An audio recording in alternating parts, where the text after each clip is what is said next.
Welcome guys. Welcome to our new video of chapter 2 mathematics class 10th। आज हम लेकर आए हैं बच्चों नेक्स्ट पार्ट जो हम प्रीवियस चैप्टर जो हम पढ़ रहे थे chapter number 2 polynomials class 10th में, उसी के आगे हम कंटिन्यू करने के लिए इस वीडियो में आगे लेके चलते हैं। Zeros of quadratic polynomial and relationship between zeros and coefficient. Quadratic polynomial बच्चों सबको पता है गाइस। फॉर्मेट क्या है वो मैं लिख देता हूँ। मान लीजिए हमारे पास कोई एक पॉलिनोमियल है px, ठीक है बच्चों।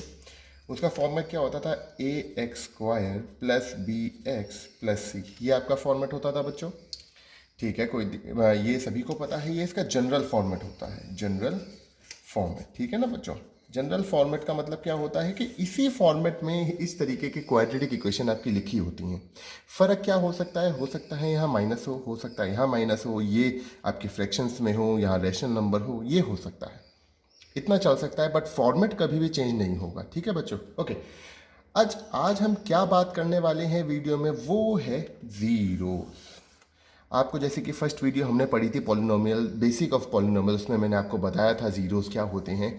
आज बच्चों हम उसमें जीरोस तो पढ़ेंगे ही, उसके साथ साथ उसमें क्या रिलेशनशिप हम जनरेट कर सकते हैं जिससे कि हम जीरोस से पॉलिनोमियल फाइंड कर सकें, पॉलिनोमियल से जीरोस फाइंड कर सकें, और जीरोस के आपस में क्या बीच में क्या रिलेशन होता है, या जो फॉर्मेट है जो हमारा जो भी पॉलिनोमियल है उसके कोफिशिएंट और जीरोस में क्या रिलेशनशिप होता है, आज हम पढ़ेंगे वो। ठीक है बच्चों, तो एक हम एग्जाम्पल से लेके शुरुआत करते हैं। ठीक है, पहले हम एक एग्जाम्पल ले लेते हैं।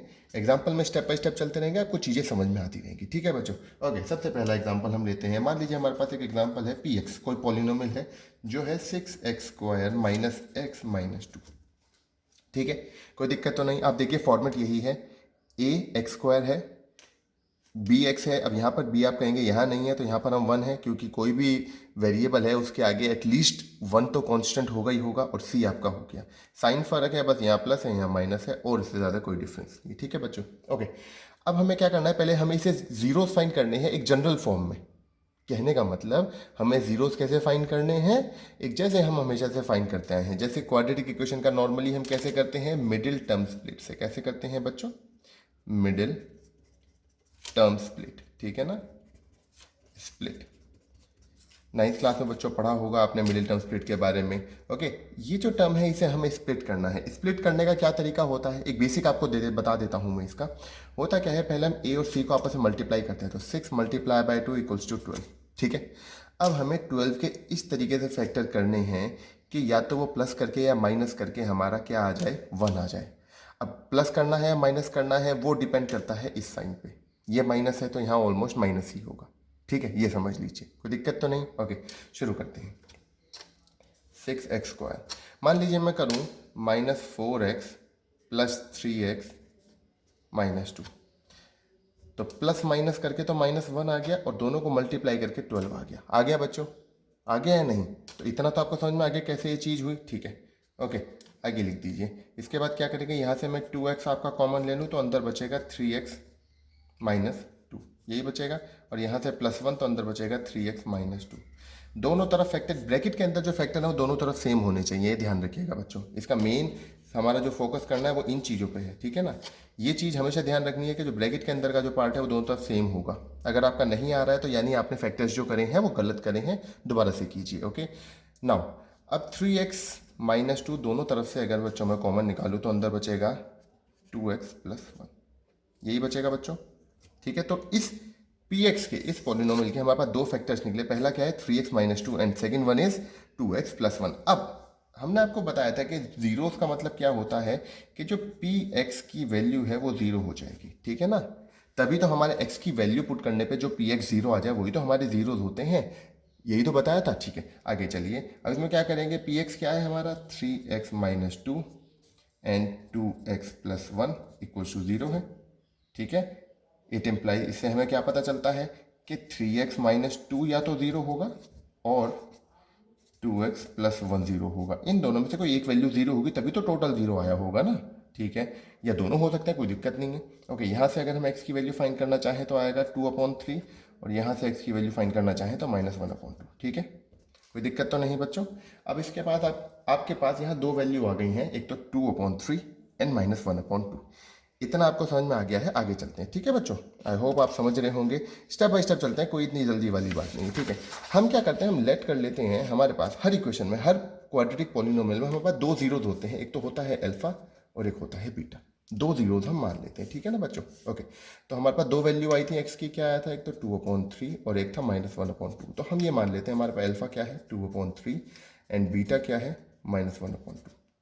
दो जीरोस दो वैल्यूज उस इक्वेशन की, कोई परेशानी तो नहीं, कोई दिक्कत तो नहीं। ये तो हमने निकाला जो हम जनरल हमेशा से मेथड यूज करते हैं उससे। ठीक है, अब अगर हम नया मेथड यूज करना चाहें तो उसे यूज करने से पहले आपको दो चीजें समझनी पड़ेंगी। पहला तो sum of zeros, sum of zeros, ठीक है ना, और दूसरा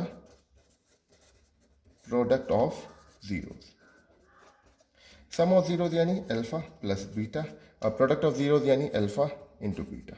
ठीक है, यहाँ करें 2/3 प्लस -1/2, ओके, और यहाँ करें 2/3 मल्टीप्लाई बाय -1/2। 2 से 2 कैंसिल, आंसर इज -1/3। यहाँ पर अगर आप सॉल्व करेंगे तो एलसीएम आएगा 6, ये हो गया 4 - 3 = 1/6। कोई दिक्कत तो नहीं बच्चों, यहाँ तक आपको समझ में आ गया। हमने क्या करा, दोनों जीरोज को सम में ऐड कर दिया और दोनों जीरोज को प्रोडक्ट में मल्टीप्लाई कर दिया। ठीक है बच्चों, यहाँ तक कोई दिक्कत तो नहीं है, ओके। अब ये तो था, पहले आप जीरोज निकालेंगे, बाद में सम और प्रोडक्ट निकालेंगे। इसका बच्चों एक डायरेक्ट मेथड भी होता है, वो क्या है, सम ऑफ जीरोज जो है, सम ऑफ जीरोज जो है, कहने का मतलब अल्फा प्लस बीटा जो है उसे हम क्या लिख सकते हैं, minus coefficient of x upon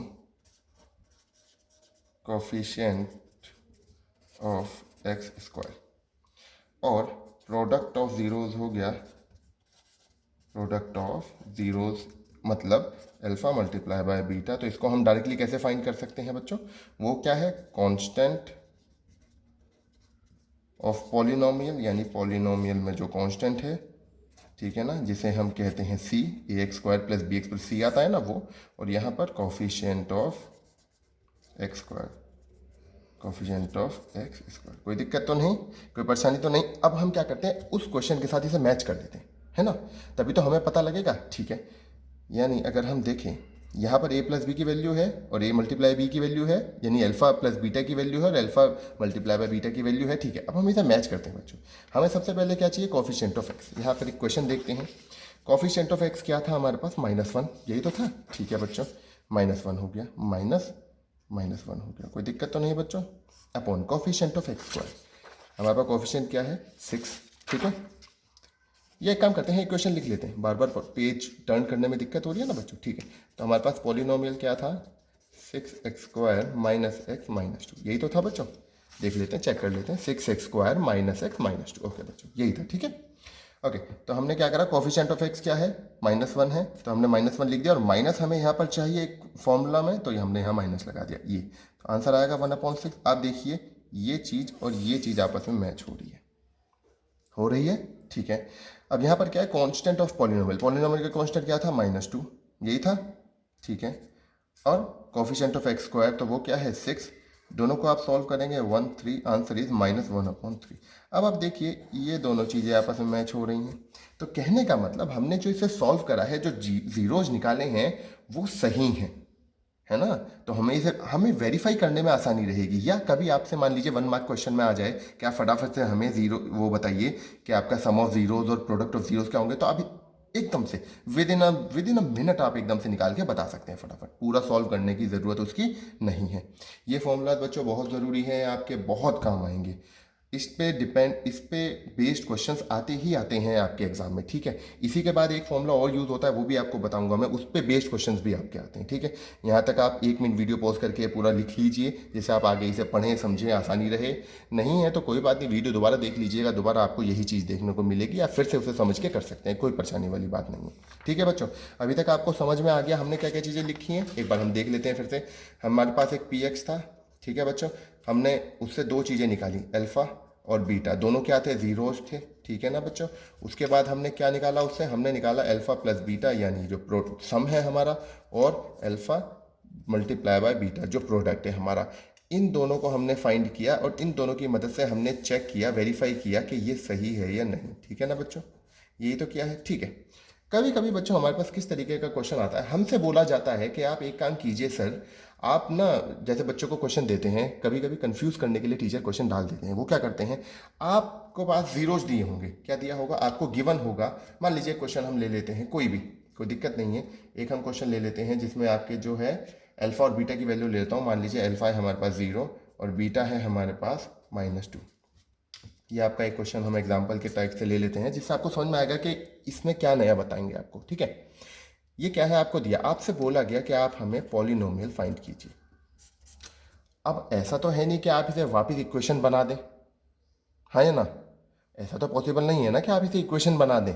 ठीक है, अब क्या करते हैं, तो इसके लिए बच्चों एक फॉर्मूला है, छोटा सा फॉर्मूला है, कोई दिक्कत नहीं है। पी एक्स क्या होता है, पी एक्स होता है के भी बताऊंगा बच्चों क्या होता है, पहले लिख लेते हैं फॉर्मूला। एक्स स्क्वायर माइनस, ये होता है सम ऑफ जीरोज, ठीक है बच्चों, multiply by x plus product of zeros. लिख भी देते हैं, कोई दिक्कत नहीं है, जिससे आपको याद करने में आसानी रहे। ये क्या होता है, एक्स स्क्वायर माइनस, मैं सिर्फ सम लिख रहा हूँ बच्चों, ठीक है ना, सम, चलिए पूरा लिख देता हूँ, सम ऑफ जीरोज में x multiply plus product of zeros, ठीक है ना बच्चों, प्रोडक्ट ऑफ जीरोज। और आपको जब सॉल्व करेंगे तो आपकी इक्वेशन बनके तैयार हो जाएगी। क्या हम इसकी इक्वेशन बना सकते हैं, चलिए ट्राई करते हैं। पी एक्स, ठीक है बच्चों, के एक्स स्क्वायर ऐसे ही एज इट इज, कोई दिक्कत नहीं। सम ऑफ जीरोज क्या होगा, -2 बाई अल्फा प्लस बीटा, है ना, multiply by x plus alpha comma alpha multiply by beta. Solve करेंगे, के हो गया x square minus alpha plus beta, तो यानी 0 प्लस -2 तो -2 हो गया, मल्टीप्लाई बाय एक्स और प्लस 0। ये सॉल्व करेंगे, आ गया आपका के एक्स स्क्वायर प्लस 2x। अब एक चीज़ ध्यान रखनी है कि ये के क्या है, यहाँ पर के होता है बच्चों एक कांस्टेंट। क्या होता है बच्चों यहाँ पर, के एक कांस्टेंट। ऐसा क्यों दिया होता है, ये जानने वाली बात है। कांस्टेंट बच्चों इसलिए होता है क्योंकि, यहाँ पे लिख देता हूँ मैं, चलिए, के इज कांस्टेंट।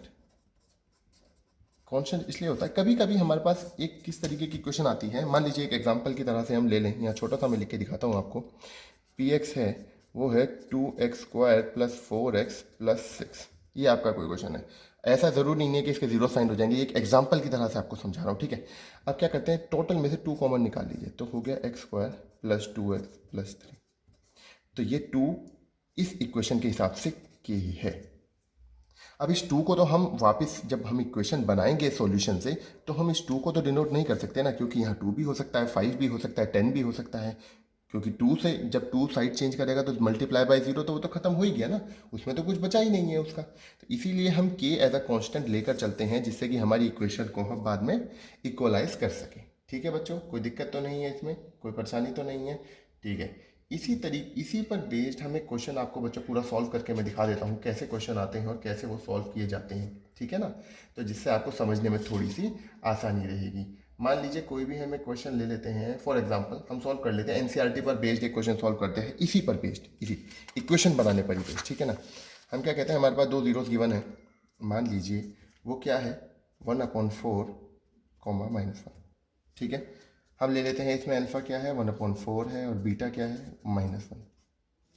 कोई फर्क नहीं पड़ता, आप अल्फा को बीटा ले लें, बीटा को अल्फा ले लें, इट डजेंट मैटर, क्योंकि लास्ट में क्या होना है, इनका प्रोडक्ट होना है और सम होना है, तो ऐसे कोई दिक्कत नहीं है, ठीक है। इक्वेशन के लिए पहले हमें फॉर्मूला लिखना पड़ेगा, तो पी एक्स क्या होता है, के होता है bracket open x square, okay, और उसके बाद क्या होता है, क्या बताया था आपको, देख लेते हैं, कोई दिक्कत नहीं। यहाँ देखिए हमने बताया था minus sum of zeros into x, ठीक है, minus sum of zeros into x, ठीक है, और प्लस प्रोडक्ट ऑफ जीरोज, ठीक है ना, प्रोडक्ट ऑफ जीरोस। कोई दिक्कत तो नहीं बच्चों, ठीक है। वैल्यू आप पुट कर दीजिए यहाँ पे, चाहें तो आप सम ऑफ जीरोज और प्रोडक्ट ऑफ जीरोज अलग से निकाल कर भी रख सकते हैं, जैसे अल्फा प्लस बीटा यहाँ सॉल्व कर रख लीजिए, 1/4 प्लस -1, ठीक है। सॉल्व करेंगे 1/4 -1, ये सॉल्व करेंगे -3/4 आएगा, ठीक है बच्चों। और alpha multiply by beta 1/4 multiply by -1, answer is -1/4, ठीक है। आप रख सकते हैं, कोई दिक्कत नहीं है। कि x square as it is आ जाएगा, उसके बाद प्रोडक्ट क्या है सम क्या है -3/4x, और प्रोडक्ट क्या है -1/4, यही तो है। आगे से सॉल्व करेंगे, ये हो जाएगा कि x square minus minus plus 3x/4 minus 1/4, ये आपका आंसर है। ये बच्चों आपके एनसीईआरटी पर बेस्ड एक क्वेश्चन है, ठीक है ना। इजी है, कोई दिक्कत वाली बात नहीं है, कोई परेशानी वाली बात नहीं है, ठीक है। सबको समझ में आ गया होगा आई होप। इसमें ऐसा कुछ नहीं है जो आप ना समझ सकते हो, ठीक है। अच्छा, कभी कभी आपको क्या आता है, आपको सम और प्रोडक्ट भी दिया होता है, तो आप डायरेक्ट वैल्यू पुट करते हैं, आपके आंसर आ जाएंगे। कोई उसमें दिक्कत वाली बात नहीं है, कोई परेशानी वाली बात नहीं है, ठीक है ना बच्चों। आप आई होप आपको ये वीडियो समझ आया होगा, कोई दिक्कत वाली बात नहीं, इसमें कोई परेशानी वाली बात नहीं है, ठीक है। अगर आपको फिर भी समझ नहीं आया तो प्लीज़ आप अपने कमेंट से हमें बताएं आपको क्या समझ में नहीं आया है। हम उसके लिए एक नई वीडियो लेकर आएंगे आपके लिए, और होपफुली आपको उस वीडियो से और अच्छे से समझ में आ जाएगा, ठीक है बच्चों। इन टाइप के क्वेश्चन की प्रैक्टिस कीजिएगा, जितनी ज़्यादा प्रैक्टिस करेंगे उतने ईजीली आपको ये क्वेश्चन पेपर में लगेंगे, ठीक है। जितने क्वेश्चन आप आज प्रैक्टिस करेंगे, कल को उतना ही वो टॉपिक आसान होता चला जाएगा। आज आप किसी टॉपिक को छोड़ते चलेंगे, पेपर में आपको लगेगा जैसे आपने वो टॉपिक कभी पढ़ा ही नहीं है। थैंक यू बच्चों, और प्लीज़ मेरी वीडियो को लाइक कीजिए, सब्सक्राइब कीजिए। Thank you so much.